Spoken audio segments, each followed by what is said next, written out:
Queen Varithmora of the Kelthian Empire had destroyed 17 palace wings in the last month alone.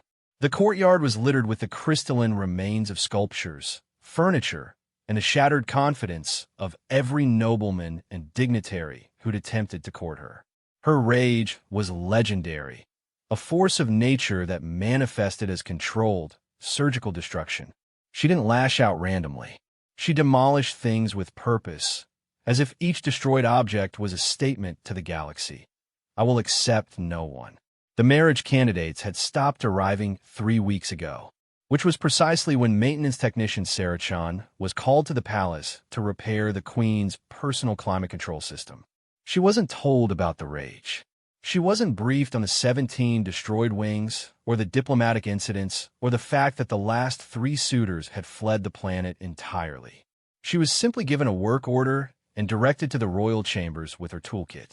Sarah found the Queen in a state of controlled fury, pacing her quarters while guards maintained a respectful distance from the perimeter of her fury field, a subtle shimmer of distorted air that indicated imminent destruction. "The climate system's been acting up," one of the guards whispered urgently to Sarah. "Just fix it quickly and leave. Don't make eye contact. Don't speak unless spoken to." Sarah glanced at her work order, then at the Queen. Varithmora was magnificent. Nearly 8 feet tall, her skin a deep iridescent blue that shifted through purple and green as her emotions cycled. For arms, each one capable of bending steel. Eyes like molten gold, currently burning with barely contained fury. Sarah set down her toolkit and started working. She didn't speak. She didn't make eye contact.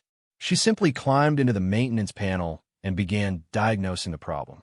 For 40 minutes, there was only the sound of her tools and the Queen's continued pacing. Sarah could feel the fury field, intensifying, since the destructive pressure building in the chamber. She worked faster, understanding instinctively that something was about to break, probably the entire palace wing. She found the problem, a failed thermocouple valve, leaking coolant into the wrong chamber. Easy fix. She had it replaced in 90 seconds. As she climbed back down, the Queen suddenly screamed, a sound that shattered 2 windows and sent the guards scrambling backward. The fury field erupted into visible waves of crimson energy. Varithmora's arms trembled, her entire body shaking with something that went far deeper than mere anger. Sarah watched and suddenly understood.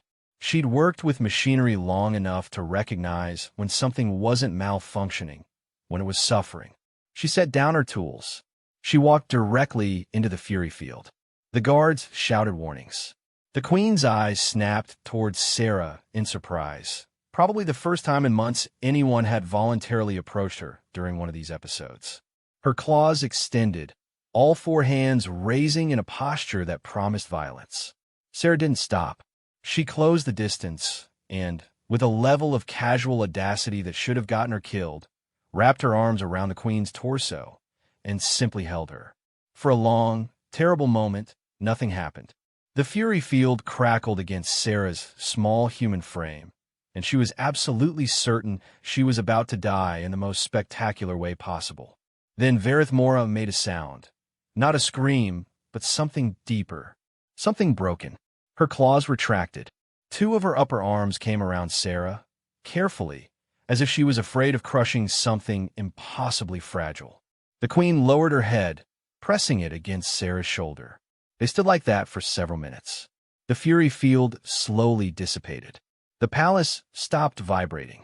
When Varithmora finally pulled back, her molten eyes were leaking crystalline fluid. "Why would you?" the Queen began, her voice fractured. "Because you looked like you needed it," Sarah said simply. She picked up her toolkit. The climate system's fixed. Thermocouple valve went bad. Should be stable now. She turned to leave. "Wait," Varithmora said. "What is your designation?" "Sarah Chun. Maintenance technician, grade 3. The Queen was quiet for a long moment. "Sarah Chun, will you return tomorrow?" Sarah turned back, studying the broken beauty of this alien monarch who destroyed so much, but had never learned to ask for something as simple as comfort. "Yeah," Sarah said. "I'll come back tomorrow." Behind her, the Queen of the Kelthian Empire, who'd turned away princes and nobles and the galaxy's most eligible partners, sat down on her throne and waited for a human mechanic to finish her shift so she could see her again.